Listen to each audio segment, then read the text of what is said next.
Donc temps 14, qui sera le dernier temps du chapitre 9. Je vous expliquerai un petit peu comment il va se terminer, parce qu'on ne va pas faire tous les exercices du cours, et pas non plus sans doute tous les exercices de la feuille d'exercice.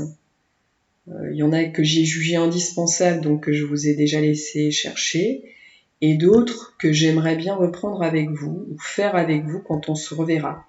Parce que ce sont des exercices d'un niveau plus élevé, et à mon avis, il faut le temps de la recherche pour cela, et il vaut mieux être en face à face.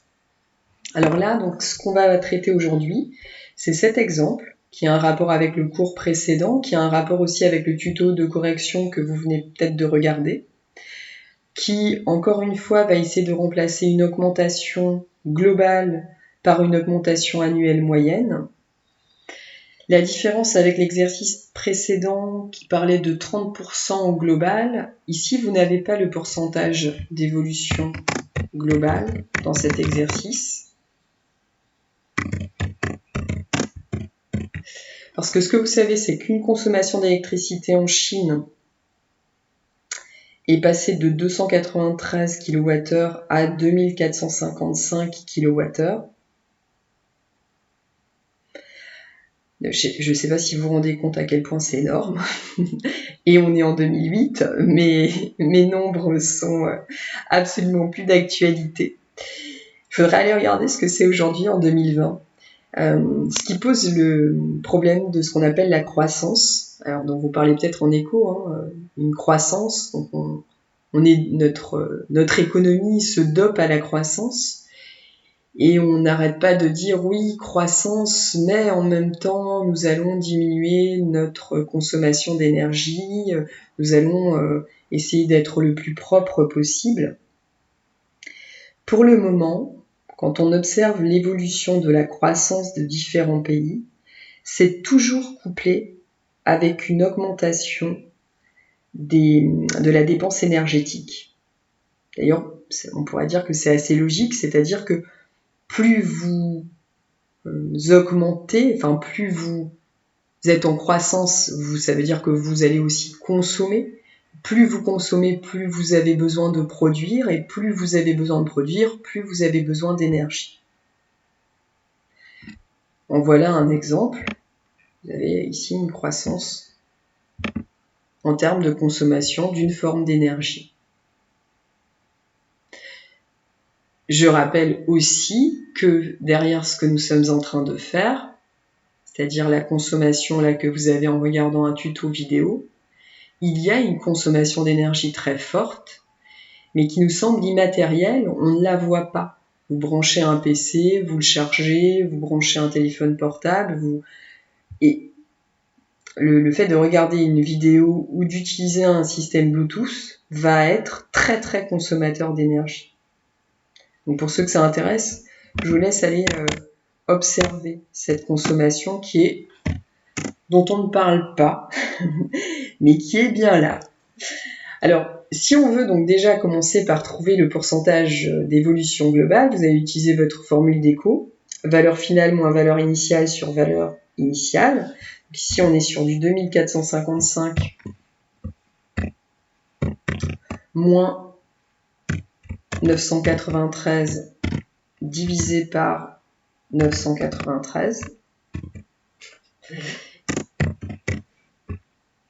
À vue d'œil, vous pourriez vous dire, est-ce qu'on est au-dessus de 100%? Est-ce qu'on a doublé, triplé la consommation en 8 ans? Et on trouve du 1,47. 1,47, c'est-à-dire 147 sur 100.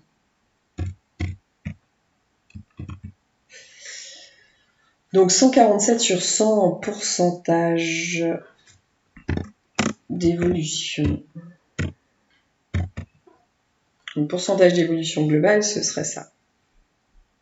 Ensuite, comme on avait pu le voir, ce qu'on va aller comparer maintenant, c'est le CM global. Donc le CM global, il va être calculé à partir de ce qu'on vient de voir.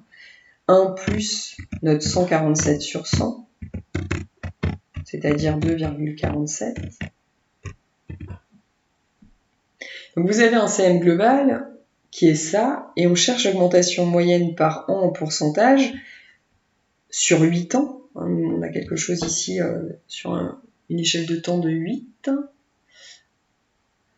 Et on va donc imaginer qu'on a un CM annuel qu'on ne connaît pas et qui est donné par 1 plus T sur 100.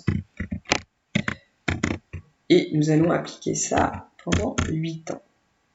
Donc sur 8 ans, on va avoir une égalité entre le CM global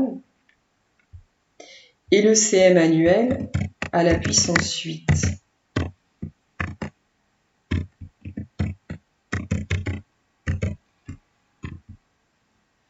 Alors je vous avais dit ici qu'il y avait une difficulté dans l'exercice, c'est que le pourcentage d'évolution globale, il n'est pas donné. C'est à vous de le calculer, c'est à vous de mettre un petit peu en équation, de faire des calculs intermédiaires pour pouvoir arriver à transformer cette égalité en...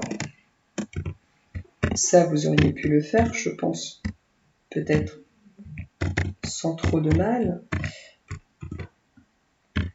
Mais de l'autre côté, il faut avoir le coefficient multiplicateur global, que là nous avons, 2,47. Donc une petite difficulté dans cet exercice qui est ici. C'est à vous de vous débrouiller là pour trouver 2,47.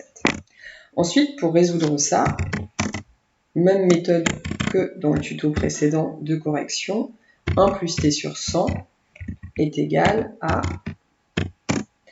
racine huitième de 2,47.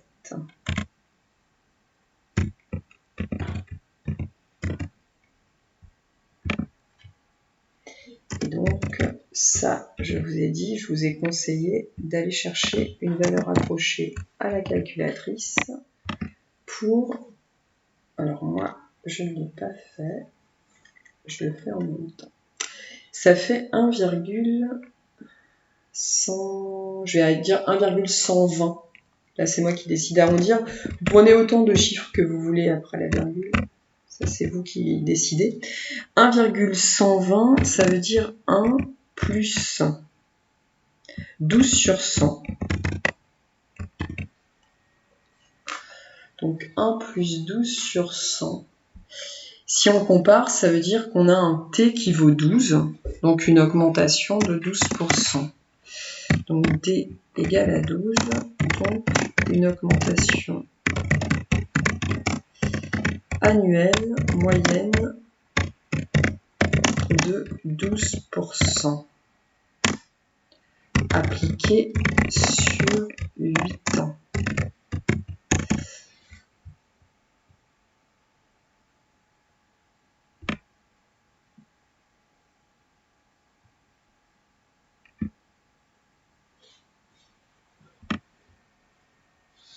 Et là, l'exo est fini. Les exercices suivants, donc ce que j'allais appeler petit 2 exercices dans le cours, il y en a un premier que je voudrais que vous lisiez, qui est entièrement corrigé. Et je vous laisse me poser des questions via WhatsApp, qui maintenant fonctionne. Je ne sais pas si vous êtes au courant, mais... Donc vous pouvez poser des questions là-dessus, mais c'est pas essentiel. Dans le sens où, si jamais vous ne lisez pas cette partie, vous n'allez pas être bloqué pour la suite des exercices que vous pourriez avoir sur le logarithme népérien. Ça, c'est plutôt pour ceux qui vont aller faire un petit peu de maths l'année prochaine. L'exercice suivant... Alors, que s'est-il passé? L'exercice suivant, c'est un exercice que je ne vais pas du tout traiter ici. C'est un exercice avec des suites. Je rappelle qu'on peut se retrouver avec des suites et des résolutions d'inéquations qui impliqueraient l'utilisation du logarithme népérien. C'est le cas ici. Mais c'est un exercice que je ne traiterai pas en tuto à distance. Ça, on le verra quand on sera ensemble. Donc, celui-là, on le met de côté. Et l'exercice suivant, qui est un exercice bac, qui pour moi n'est pas facile, important que je vais traiter à distance, c'est-à-dire qu'à un moment donné, vous aurez à le chercher, et vous aurez un tuto sans doute d'aide de résolution, puis un tuto de correction. Mais en tout cas, ce n'est pas un objectif pour maintenant. Maintenant, ceux qui voudraient se lancer tout seuls, qui se disent, est-ce que moi, je peux me lancer tout seul dans cet exo? Oui, vous avez toutes les compétences pour le faire. Là, on a vu tout ce qu'il fallait en cours pour faire cet exercice-là. Pas besoin des chapitres supplémentaires que l'on va voir dans les semaines à venir. Donc vous pourriez très bien le faire. Il sera mis à un moment donné comme travail en classe ou comme travail à faire à la maison, donc il arrivera. Et on en a fini pour ce chapitre. Le prochain, il nous en reste 2, et 2 qui me semblent essentiels pour une grande majorité des élèves. Parce que vous pouvez vous retrouver à faire des maths dans votre cursus, et des maths qui vont être liées aux probas et aux statistiques. Et cela dans des cursus même d'archéologie, d'histoire, parce que vous pouvez être amené à manipuler des variables, ce qu'on appelle des data. Et donc les chapitres que l'on va voir qui nous manquent, c'est un chapitre qui s'appelle loi normale, et c'est un autre chapitre qui s'appelle fluctuation d'échantillonnage. Je dirais que même ces 2 chapitres sont importants parce qu'ils vont asseoir une certaine culture générale liée aux maths, dont on a besoin aujourd'hui pour comprendre le monde dans lequel on vit, en particulier les fluctuations d'échantillonnage qu'on verra dans le chapitre 11. Donc ce ne sont pas par contre des chapitres complexes, il n'y a pas beaucoup de calculs à mener, il y a surtout à savoir utiliser sa calculatrice et à comprendre un petit peu comment on modélise, mais ce ne sont pas des chapitres qui sont considérés comme difficiles par les élèves en général, donc ils sont faisables à distance. Et j'en ai fini.